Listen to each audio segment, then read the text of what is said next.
How Trump is using the Madman Theory to try to change the world, and it's working.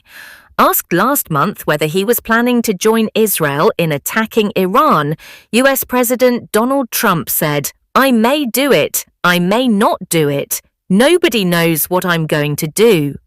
He let the world believe he had agreed a 2-week pause to allow Iran to resume negotiations. And then he bombed anyway. A pattern is emerging. The most predictable thing about Trump is his unpredictability. He changes his mind. He contradicts himself. He is inconsistent.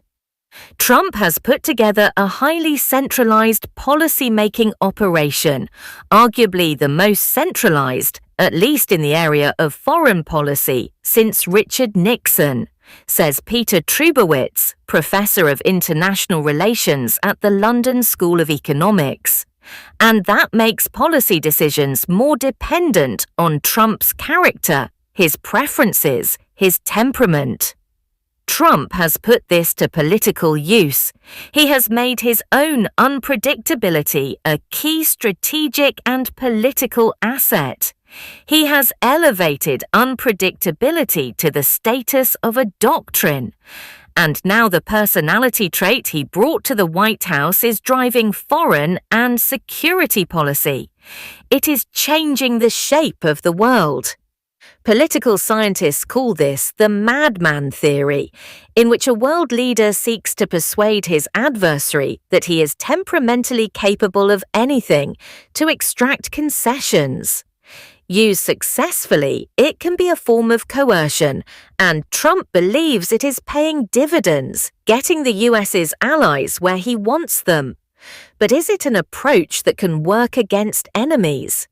And could its flaw be that rather than being a sleight of hand designed to fool adversaries, it is in fact based on well-established and clearly documented character traits, with the effect that his behavior becomes easier to predict?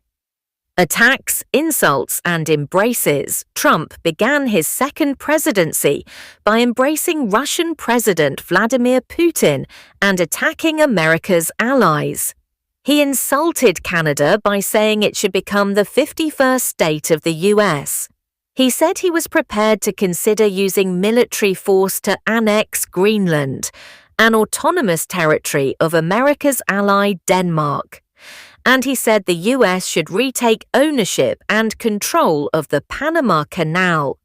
Article 5 of the NATO Charter commits each member to come to the defense of all others.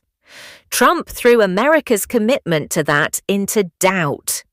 "I think Article 5 says Kyiv is on life support," declared Ben Wallace, Britain's former defence secretary. Conservative Attorney General Dominic Grieve said, "For now, the transatlantic alliance is over." A series of leaked text messages revealed the culture of contempt in Trump's White House for European allies.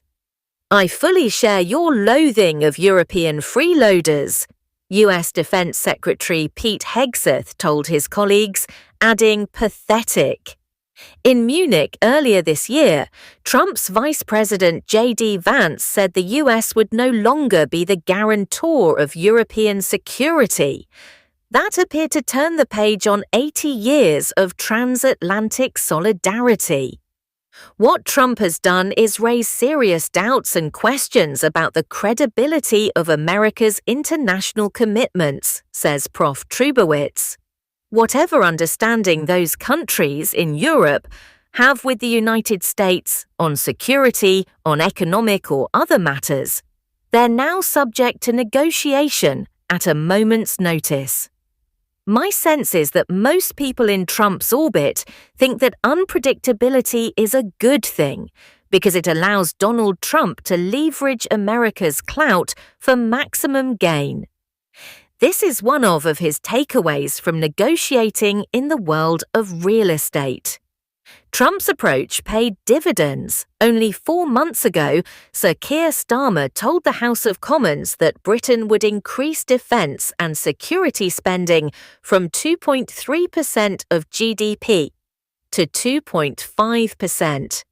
Last month, at a NATO summit, that had increased to 5%, a huge increase, now matched by every other member of the alliance.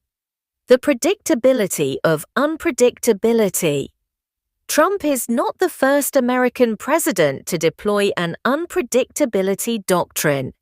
In 1968, when U.S. President Richard Nixon was trying to end the war in Vietnam, he found the North Vietnamese enemy intractable. At one point, Nixon said to his national security advisor Henry Kissinger, "You ought to tell the North Vietnamese negotiators that Nixon's crazy and you don't know what he's going to do, so you better come to an agreement before things get really crazy," says Michael Desch, professor of international relations at Notre Dame University. That's the Madman Theory. Julie Norman, professor of politics at University College London, agrees that there is now an unpredictability doctrine. It's very hard to know what's coming from day to day, she argues. And that has always been Trump's approach. Trump successfully harnessed his reputation for volatility to change the transatlantic defense relationship. And apparently to keep Trump on side, some European leaders have flattered and fawned. Last month's NATO summit in The Hague was an